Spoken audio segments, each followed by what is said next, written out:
si Josh. Taga Cabanatuan City rin po. Yes po. Ba't po kumasa po kayo sa challenge po ng 12 Midnight Insidious first screening? Na-invite lang po ako ng mga friends ko. Na-invite ano? From 1 to 10, gaano ka nakakatakot po yung movie po? Before pa lang ano, na hindi nyo pa napapanood? Yung trailer pa lang po. Oo. Mga nasa 4 po siguro. Hindi masyado ano, no? Tingnan natin mamaya. Oo, before and after. So, thank you so much. Welcome back mga katropa, nandito tayo sa SM City Cabanatuan. Kakaiba itong challenge na to. 12 Midnight, manonood ng sine, horror. Itong first screening ng Insidious. Tara, manonood rin po kayo. Hello po. Yeah, I'm Patrick Hernandez. So, this is my second time manonood ng premiere night ng ganitong klaseng movie. Especially, napanood ko na siya before. So, mas interesado ako ngayon makita yung the further, yung much better na horror than before and after. Isa po kayo sa mga brave, mga unang manonood nitong Insidious. Shout out pala dun sa lahat ng tropa ko sa new company namin here in Palayan City, sa Sky Ads. Apply na kayo. Ayun, thank you so much sir. Sino po sa inyo sir yung first time po? Ayan po. Ay, Pamilya to. Oh. First time, pero Oh, yan, sana oh. wag Oh. maihi mamaya. Oh. First time yun? Before and after. Ayan o, kaya nga sarado yung mall, kami lang yung tao dito.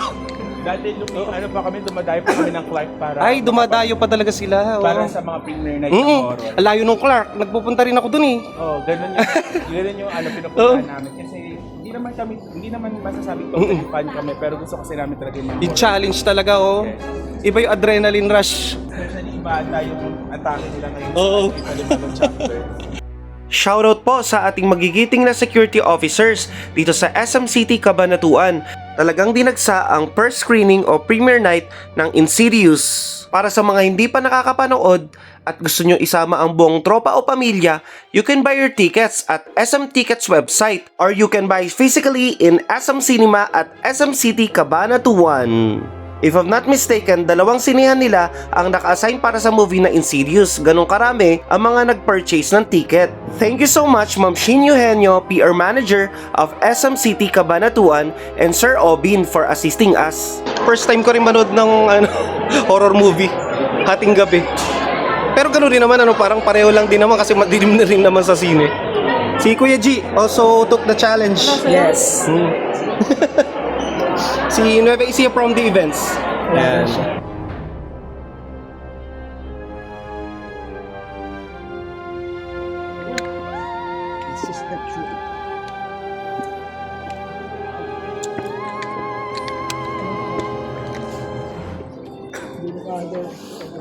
Itong before naimbitahan tayo ng manager of SM Supermalls, si Ma'am Shin, to watch the movie.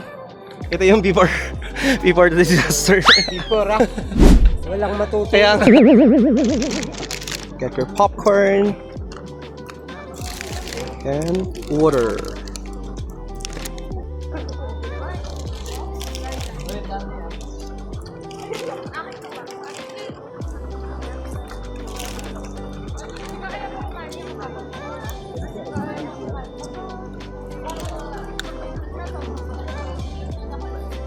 Ano lang sa akin?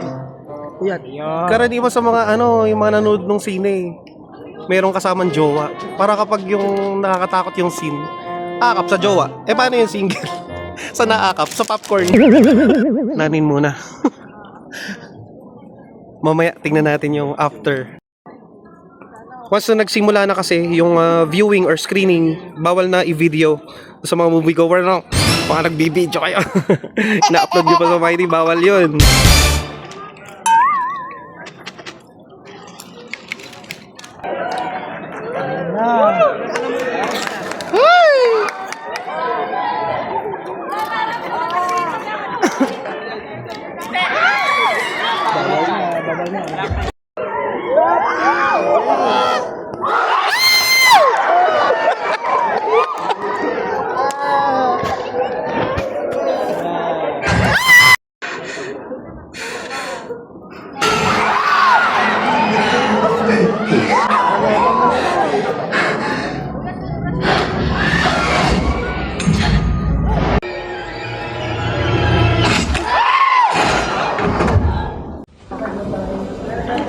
Dami nila. Bian na. Grabe. Bigyan na yung mga yun. Intense talaga. Sigawan sa loob ng sinihan. At sobrang nakaka-touch yung dulo. Sa mga manonood, Sa ano? buy your tickets at SM Tickets or directly at SM Cinema. Ayan, nagpuloy na. Dito pa rin sa SM City, Cabanatuan. Ano yung exciting part doon, Kuya G? Sobra yung yung sa pintuan. Oo. Pintuan tapos ang ganda ng tagapagligtas yung yung lampara. Oo. Sinabi niya na go ka na. Wala akong pasok bukas. Ano masasabi mo bumalik uli yung character ni Elise, yung matanda? Malaking tulong talaga siya para masigil mga characters dun sa loob. Oo. Sa mga pagpo natin. Thank you.